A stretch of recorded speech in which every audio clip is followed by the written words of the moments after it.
Бірінші қазанда Риддерде тұмауға қарсы және кене энцефалитіне қарсы вакцинация басталады. Эпидемиологиялық мерзімде Риддерде кене энцефалитінің 3 оқиғасы тіркелген. Екеуі ересектерде, біреуі балада. Ребенок у нас 2018 года рождения. Кене шаққан бала 2018 жылғы. Ата-анасы дер кезінде медициналық жәрдемге жүгінбеген. Кене Громатушинская шатқалы аумағында шаққан. Медициналық жәрдемге ауру белгілерімен жүгінген. Ересектер әйел және еркек. Кене шаққан оқиғалар Черная Уба және Березовая Грива аудандарында орын алған. Екеуі де медициналық жәрдемге жүгінбеген. Әйелмен сөйлескен кезде оның сиырдың шикі сүтін ішкені анықталды. Кене шаққан дәйек те болды. Барлық науқастар тиісті ем алып, ауруханадан емделіп шықты. Күзден көктемге дейін қалада 675 кене шаққан оқиғасы тіркелген. Эпидемиологиялық мерзім аяқталып қалды, алайда осы күнге дейін бірлік оқиғалар тіркелуде. Я обращаюсь к жителям нашего города. Мен кезекті рет қала тұрғындарына, сонымен қатар осы қалаға тұруға келгендерге, созылмалы ауру барларға, егде жастағы адамдарға, орманға жиі шығатындарға ескертемін. Өз денсаулықтарыңызды алдын ала қорғаңыздар. Екпе алу үшін тұрғылықты жерде тіркелген емханаға жүгініңіздер.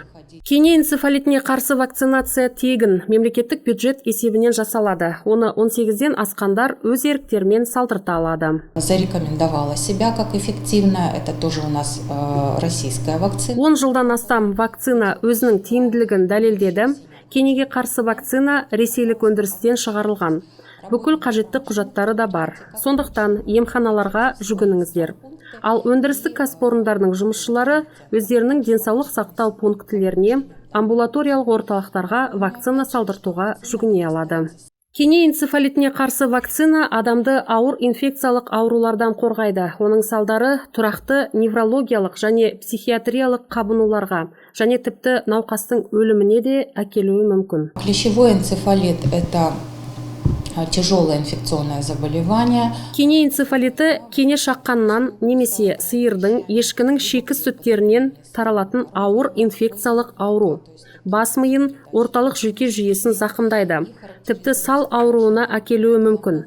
Және мүгедектікке немесе өлімге де әкелуі мүмкін. Сондықтан одан қорғануды алдын ала ойластырып, вакцинаға жүгінген дұрыс. Кене энцефалитіне қарсы вакцинацияның стандартты сұлбасы 2-3 дозадан тұрады. Ревакцинация әр 3 жыл сайын өткізіледі. Сондықтан вакцинаның бірінші дозасына дәл қазір жүгінген дұрыс. У нас тоже такое бывает, вспоминают вообще. Әдетте адамдар екпе салдыртуға тек кене шаққанда, көктемде жүгінеді. Ол екпені салудың сұлбасы бар. Оны медицина қызметкерлері сіздерге мәлімдейді. Күзде бірінші вакцинаны, көктемде екіншісін алады. Сол кезде иммунитет толық қалыптасып үлгереді. Көктемде де салдыртуға болады, ол да қорғайды ағзаны, бірақ толық қорғау болмайды. Сол себепті қазір күзде бірінші екпені, көктемде екіншісін салдырту керек. Осылайша кенеден қорғануға әзірлену керек. Иммунитет те қалыптасып үлгереді. Вакцина иммуноглобулин қабылдағаннан жақсырақ. Иммуноглобулин дайын ағуыз, оны денеге ендіреді, және ол адамға өте үлкен ауыртпалық. Оны кене шаққан соң ендіреді. Ал вакцина ағзаны қорғау күштілігін қалыптастырады. Вакцинаны дер кезінде алып, қорғанысты күшейту қажет.